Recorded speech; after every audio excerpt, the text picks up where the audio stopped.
Assalamualaikum warahmatullahi wabarakatuh. Pada pertemuan keempat kali ini, kita akan melanjutkan untuk mengembangkan perangkat pembelajaran. Perangkat pembelajaran yang selanjutnya yang akan kita buat itu adalah rencana pelaksanaan pembelajaran atau RPP. RPP merupakan suatu pengembangan dari silabus yang sudah kalian buat pada pertemuan minggu lalu. Di silabus kalian sudah menuliskan bagaimana kegiatan pembelajaran kalian mulai dari mengamati sampai mengkomunikasikan, dan nanti akan kita buat menjadi suatu bentuk skenario pembelajaran yang lengkap dalam bentuk rencana pelaksanaan pembelajaran atau RPP gitu ya. Nah, RPP pada prinsipnya nanti akan mengacu pada Permendikbud yang sudah kita diskusikan pada pertemuan terdahulu, yaitu Permendikbud nomor 22 nomor 20 2016 mengenai standar proses pendidikan dasar dan menengah gitu ya. Nah, di sini di bagian yang bab keempat, bab ketiga itu sudah dituliskan perencanaan pembelajaran, desain pembelajaran yang RPP maupun silabus. Yang silabus sudah kita lihat, yang lain-lainnya sekarang kita ke RPP gitu ya. RPP itu sendiri nanti akan banyak sekali jenis RPP ataupun format RPP yang beredar atau yang ada di sekolah-sekolah gitu ya. Tetapi nanti kita tetap memberikan, atau saya akan memberikan panduan yang umum bagaimana RPP itu dibuat sesuai dengan Permendikbud nomor 22 tahun 2016. Jadi kemungkinan nanti dari satu sekolah ke sekolah yang lain RPP-nya formatnya berbeda, tidak apa-apa, asalkan mengajunya tetap yaitu pada Permendikbud nomor 22 tahun 2016. Ataupun antara satu dosen dengan dosen yang lain itu memiliki pandangan yang berbeda dengan RPP, itu tidak apa-apa, asalkan tetap pada satu garis besar RPP sesuai dengan Permendikbud tersebut ya. Nah, RPP yang akan kita kembangkan kali ini itu adalah RPP yang dasar, bukan suatu RPP yang sering dikenal oleh sekolah sekarang ini, yaitu RPP yang sudah disederhanakan gitu ya. Kalau RPP yang sudah disederhanakan itu RPP-nya sangat simpel sekali.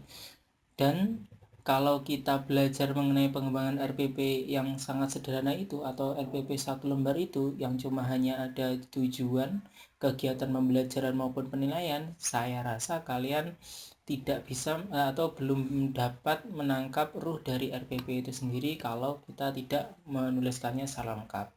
Nah, sekarang ini memang berdasarkan surat edaran dari Permendikbud nomor 14 atau 4 kalau nggak salah tahun 2019 memang sudah disederhanakan karena alasan-alasan tertentu yang memang menjadi kendala bagi seorang guru, yaitu seorang guru disibukkan dengan membuat RPP sehingga dia kekurangan waktu atau kekurangan inovasi dalam mengembangkan suatu perangkat pembelajaran karena sibuk ngurusin RPP gitu ya. Nah, kalau kita atau kalau kalian menjadi seorang mahasiswa, tentu kalian akan belajar lebih dari itu, lebih dari RPP sederhana, yaitu RPP yang lebih lengkap sesuai dengan Permendikbud gitu ya. Nah, RPP itu menjadi sesuatu yang sangat penting karena seperti yang saya katakan tadi, RPP itu sebagai skenario apa saja yang harus kita lakukan, apa yang kita lakukan, yang kita rencanakan akan lakukan saat kegiatan pembelajaran, mulai dari membuka kegiatan pembelajaran sampai menutup kegiatan pembelajaran, semuanya tertulis di RPP, ataupun bagaimana penilaian yang akan kita lakukan. Jadi begitu pentingnya RPP itu menjadi ujung tombak bagi seorang guru untuk membuat atau menjalankan suatu pembelajaran di kelas.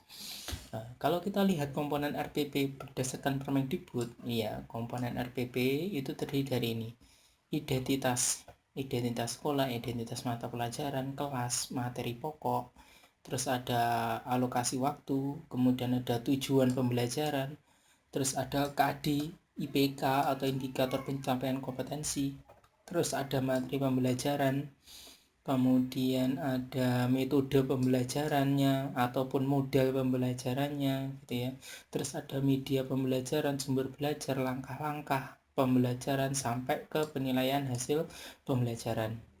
Nanti pada kesempatan kali ini kita tidak akan mengerjakan RPP itu satu full ataupun menjadi satu RPP yang utuh, tetapi kita ambil beberapa komponen yang kita kembangkan pada pertemuan keempat kali ini. Yaitu pertemuan ini akan lebih cenderung membahas mengenai ini, tujuan pembelajaran dan IPK atau indikator pencapaian kompetensi gitu ya.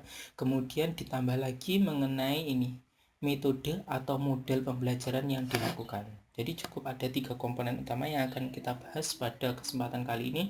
Komponen-komponen yang lain, misalnya komponennya di atas ini tentu bukan sesuatu yang sulit karena ini tinggal menuliskan. Kalaupun yang sulit lagi itu adalah mengenai langkah-langkah pembelajaran maupun mengenai penilaian. Nanti akan kita diskusikan di pertemuan selanjutnya. Jadi nanti akan direncanakan paling tidak untuk membahas RPP itu kita menggunakan 3 kali pertemuan untuk membuat RPP yang lengkap gitu ya. Pada kesempatan kali ini hanya itu tadi, ada IPK, kemudian ada tujuan maupun ada metode pembelajaran yang akan kita lakukan. Kemudian yang ini prinsip-prinsip penyusunan RPP.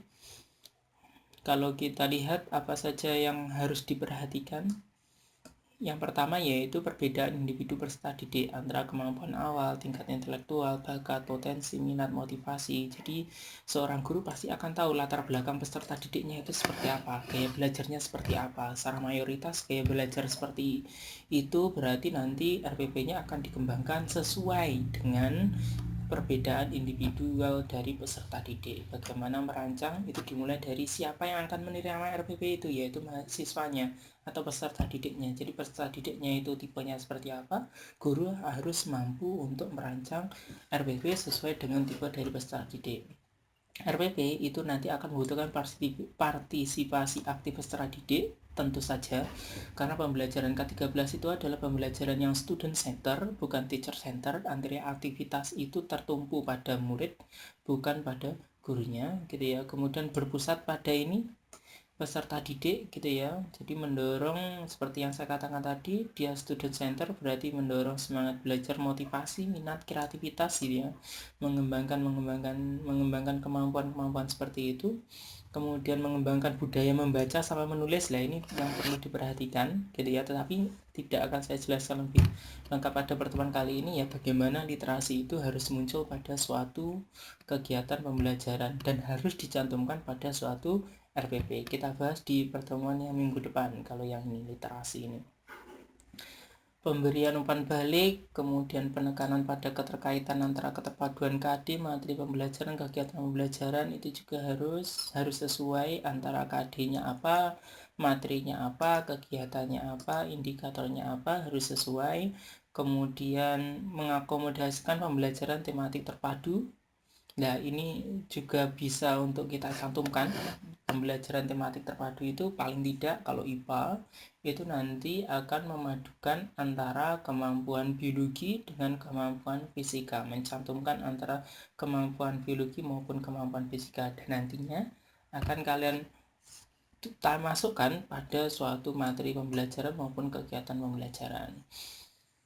Yang ini yang terakhir yaitu penerapan teknologi informasi dan komunikasi secara terintegrasi, penerapan TI gitu ya. Jadi harus membelajarkan sesuai TI dan komunikasi secara terintegrasi, sistematis, efektif sesuai dengan situasi dan kondisi. Nanti itu adalah prinsip-prinsip utamanya bagaimana sebuah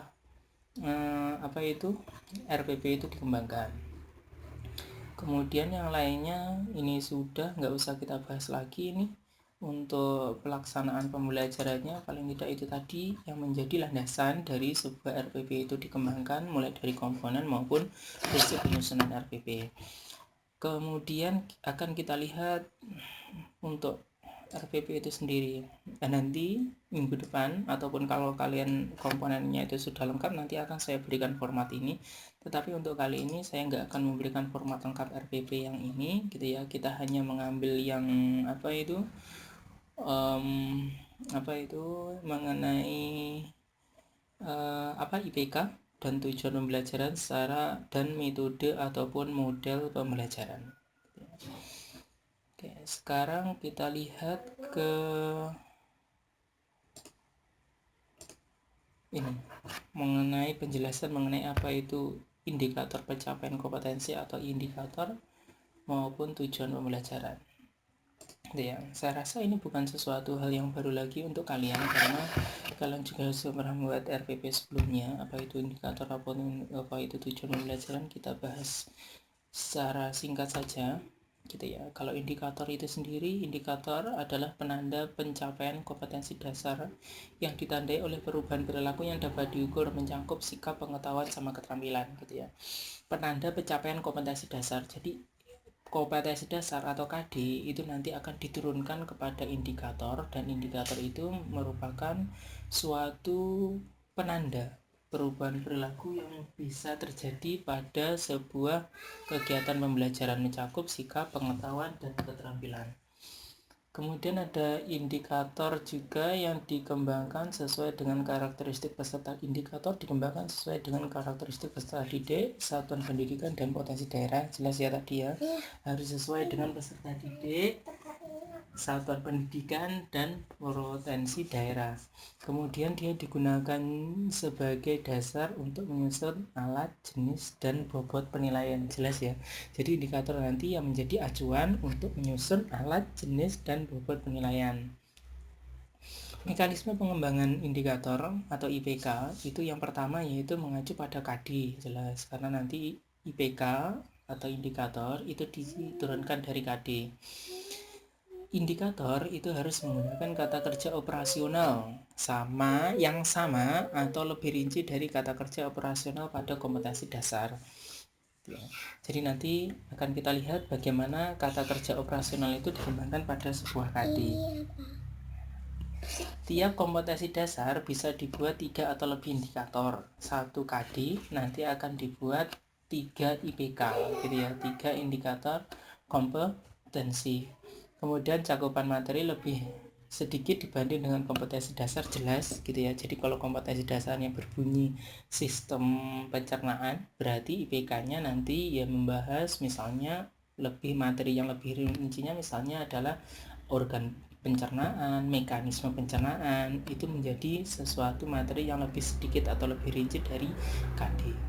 Terus indikator harus mencakup pengetahuan faktual, konseptual, prosedural maupun metakognitif, itu harus gitu ya. Artinya faktual itu artinya adalah pengetahuan yang sederhana yang bisa diambil atau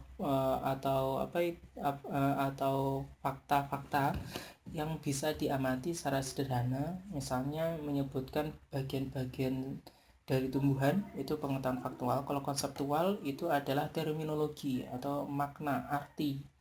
Kemudian kalau prosedural itu menyangkut mengenai langkah-langkah melakukan sesuatu, itu adalah prosedural. Metakognitif itu adalah dia bisa menilai dirinya sendiri, disebut dengan istilahnya adalah pengetahuan metakognitif.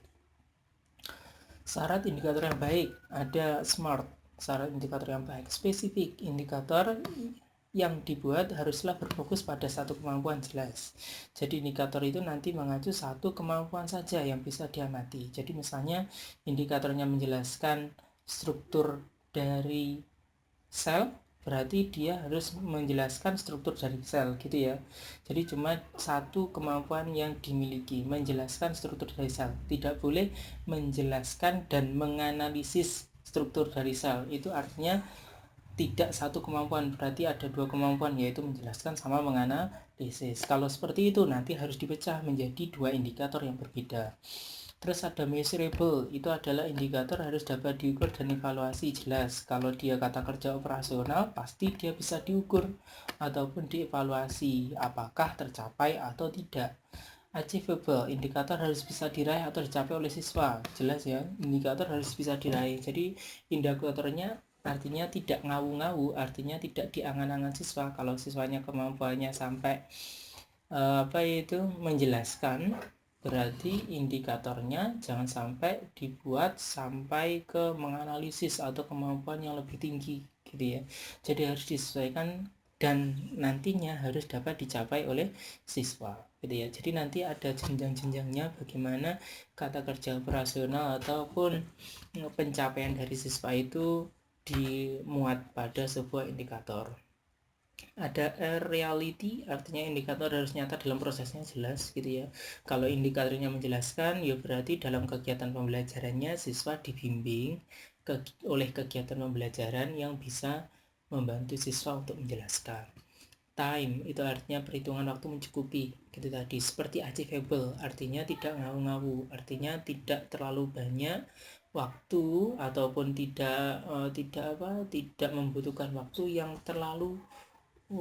terlalu banyak, artinya dia membutuhkan waktu yang disesuaikan atau waktunya disesuaikan dengan pencapaian indikator yang diinginkan gitu ya. Jadi nggak boleh waktunya itu kurang maupun waktunya berlebihan gitu ya. Artinya dikatakan di sini perhitungan waktunya itu mencukupi. Dan nanti untuk mengembangkan indikator dengan menggunakan kata kerja operasional itu nanti akan mengacu pada taksonomi Bloom gitu ya. Taksonomi Bloom baik itu di pengetahuan, keterampilan maupun afektif atau sikap. Nah, saat nanti kalian mengembangkan suatu kata kerja operasional, kalian bisa mengambil kata-kata operasionalnya atau kata kerja operasionalnya dari taksonomi Bloom ini gitu ya.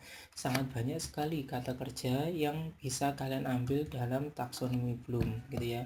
Tetapi apabila kalian mengalami kesulitan saat ingin membuat kata kerja operasional, misalnya ini menominasi, kemudian menjamin, menguji, dan yang lain-lain, atau kata-kata kerja operasional yang terlalu sulit untuk dipahamkan, maka kalian bisa mencari kata-kata kerja operasionalnya yang lebih umum. Misalnya kalau C1 menyebutkan, menjelaskan, itu mengidentifikasi, mendaftar, itu mudah untuk dicerna oleh kalian maupun mudah untuk kita buat suatu alat ataupun jenis penilaian untuk mengukurnya ataupun untuk menganalisis. Misalnya ini dianalisis ini misalnya menganalisis ini kata kerja operasional yang umum yang digunakan gitu ya. Apabila kita pakai menjamin, menguji, tentu akan lebih sulit. Jadi dari banyaknya kata kerja operasional ini silahkan memilih kata kerja operasional yang sesuai dengan KD kalian dan tidak membingungkan antara kalian maupun nanti siswanya yang akan mencapai kata kerja operasional tersebut gitu ya. Jadi nanti silahkan dilihat sesuai dengan KD-nya apa saja kata kerja operasional yang kalian inginkan. Ini kemudian ini psikomotorik, ini juga bisa kalian ambil untuk KD 4, di mana KD 4 itu nanti akan digunakan untuk melihat bagaimana tingkat pencapaian dari KD 4 itu sendiri dan menggunakan kata kerja operasional psikomotorik pada indikatornya. Terus untuk kata kerja ranah afektif nanti silahkan kalian cukup tahu saja karena kita nggak merumuskan tentang kata kerja di ranah afektif, tetapi kita hanya mengambil kata kerja di ranah yang pengetahuan sama keterampilan. Oke, sekarang kita beralih ke tujuan pembelajaran. Apa itu tujuan pembelajaran? Tujuan pembelajaran adalah arah atau sasaran dari yang hendak dicapai dari sebuah pembelajaran, gitu ya. Tujuan pembelajaran nanti akan dijabarkan dari indikator yang lebih spesifik. Setiap indikator pembelajaran minimal memiliki satu tujuan pembelajaran. Sekarang B, merumuskan tujuan pembelajaran. Bagaimana rumusan ataupun tujuan pembelajaran itu dibuat? Tujuan pembelajaran dibuat itu ada beberapa rumusan, yaitu ada audience, behavior, condition maupun degree. Itu adalah aturan lama yang digunakan, tetapi aturan ini masih sangat baik apabila kita tuliskan untuk merumuskan tujuan pembelajaran. Walaupun nantinya di beberapa sekolah tujuan pembelajaran itu tidak kaku, harus ada ABCD-nya atau audience, behavior, condition maupun degree-nya, tapi lebih fleksibel tujuan pembelajaran itu. tapi paling tidak kita tahu bahwa tujuan pembelajaran itu ada rumusan yang lebih baik, yaitu ada ABCD ini. Apa itu ABCD? Kalau kita lihat ABCD itu artinya A, audience, sasaran pembelajaran yaitu peserta didik. Nanti kemudian B, behavior, perilaku spesifik yang diharapkan dilakukan atau muncul pada peserta didik, itu behavior. C, condition, kegiatan pembelajaran yang dilakukan oleh peserta didik, itu condition. Kemudian 4, degree, itu adalah batasan minimal terendah yang harus dipenuhi oleh peserta didik. Kalau rumusan ini kita buat pada sebuah tujuan pembelajaran, misalnya pada ini ya, nanti akan kelihatan misalnya indikatornya 3.9.2 yaitu menjelaskan fungsi ginjal pada manusia. Nah, dari indikator itu bisa kita turunkan menjadi tujuan pembelajaran, yaitu peserta didik dapat menjelaskan 3 fungsi ginjal pada manusia setelah melakukan kegiatan percobaan. Peserta didik dapat menjelaskan 3 fungsi ginjal pada manusia setelah melakukan kegiatan pengamatan dan diskusi. Lah, dari ini nanti bisa ketahuan audiensnya itu adalah peserta didik, jadi harus memuat adanya A, yaitu peserta didik. Kemudian ada behavior ataupun capaian apa saja yang harus dimiliki peserta didik, yaitu menjelaskan. Kemudian degree itu artinya adalah kemampuan minimal yang harus dimiliki oleh peserta didik. Jadi degree-nya kalau di sini adalah 3 fungsi ginjal. Kemudian condition itu adalah keadaan di mana dia mencapai behavior itu tadi, yaitu dengan cara melakukan kegiatan pengamatan dan diskusi. Jadi ABCD-nya muncul pada suatu tujuan pembelajaran. Jadi ada indikator sama tujuan. Jadi kalau indikatornya seperti ini, nanti tujuannya adalah seperti ini tadi, gitu ya. Itu untuk bagaimana merumuskan suatu indikator kegiatan pembelajaran maupun tujuan dari sebuah pembelajaran. Nah, sekarang kita lihat langsung mengenai apa itu lembar kerja kalian yang mengenai indikator ataupun IPK dan tujuan pembelajaran. Sebentar, saya lihat indikatornya ada ini. Jadi nanti silahkan nanti di-download dan nanti akan dituliskan indikator dan lembar kerja indikator dan tujuan pembelajaran. Kalian tuliskan nanti KD sama indikator pencapaian kompetensi atau IPK-nya gitu ya. Jadi format penulisannya adalah misalnya KD-nya di 3.9, kalian tuliskan 3.9 apa saja bunyi dari KD-nya. Setelah itu kalian rumuskan IPK-nya atau indikator pencapaian kompetensinya gitu ya. IPK ini minimal itu harus kalian menuliskan 3 IPK dari 1 KD gitu ya. Jadi IPK-nya silakan dituliskan 3 atau lebih ya, 3 minimal itu 3 dari sebuah KD ya. Dan yang menjadi bentuk perhatian itu adalah saat KD-nya itu berbunyi menganalisis, artinya itu adalah sudah C4 gitu ya, ataupun C4 ya, C4 dari sebuah taksonomi belum, maka IPK-nya nanti usahakan untuk sesuai dengan KD-nya. Jadi misalnya KD-nya menganalisis, IPK-nya kata kerjanya juga menganalisis, ataupun kata kerja yang lain sesuai taksonomi Bloom yang C4 gitu ya. Jadi jangan sampai kalau KD-nya itu menganalisis, IPK-nya nanti menjelaskan atau menyebutkan, artinya IPK-nya itu tingkatan kognitifnya itu lebih rendah daripada KD. Artinya kalau seperti itu KD dan IPK tidak sesuai. Jadi harusnya atau seharusnya kalau KD-nya menganalisis, IPK-nya juga harus menganalisis. Begitupun untuk KD 4.9 nanti bisa kalian rumuskan sendiri menggunakan kata kerja operasional yang psikomotorik. Kemudian untuk tujuan pembelajarannya. Untuk tujuan pembelajarannya nanti silahkan langsung saja dituliskan tujuan pembelajarannya berdasarkan IPK tadi. Jadi misalnya ada IPK-nya 3.9.1, IPK-nya berbunyi seperti itu, nanti silahkan ditulis tujuan pembelajarannya dengan penomoran 3.9.1.1, artinya ini adalah tujuan pembelajaran untuk IPK yang 3.9.1.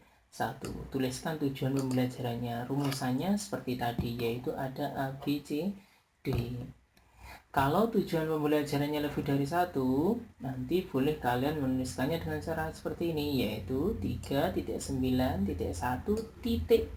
Artinya ini adalah tujuan pembelajaran kedua untuk IPK 3.9.1. Minimal 1 IPK, 1 tujuan pembelajaran. Ya, begitupun untuk KD4 ya 4.9.1.1 untuk tujuan pembelajaran IPK 4.9.1 gitu ya. Itu saya rasa untuk IPK maupun untuk tujuan pembelajaran rumusannya seperti itu, dan lembar kerjanya nanti dibuat sesuai formatnya ini, dan nanti kalian tinggal menuliskan KD sama IPK-nya di sini dan tujuan pembelajarannya di situ. Itu untuk IPK maupun untuk tujuan pembelajaran. Selanjutnya mengenai ini model ataupun metode dari sebuah kegiatan pembelajarannya.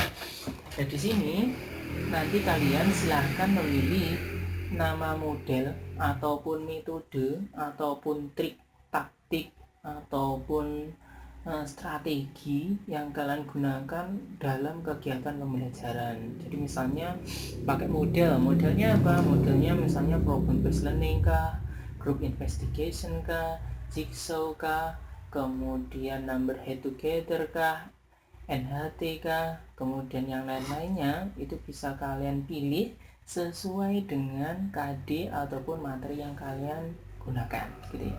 Jadi nanti silakan ditulis nama metode pembelajarannya apa yang akan kalian rancang gitu ya, alasan memilih model ini itu apa, atau alasan memilih trik dan taktiknya seperti ini itu apa, atau metode seperti ini itu apa. Kemudian jangan lupa menuliskan sintak atau langkah model pembelajarannya dan juga diberi penjelasan setiap langkah gitu ya.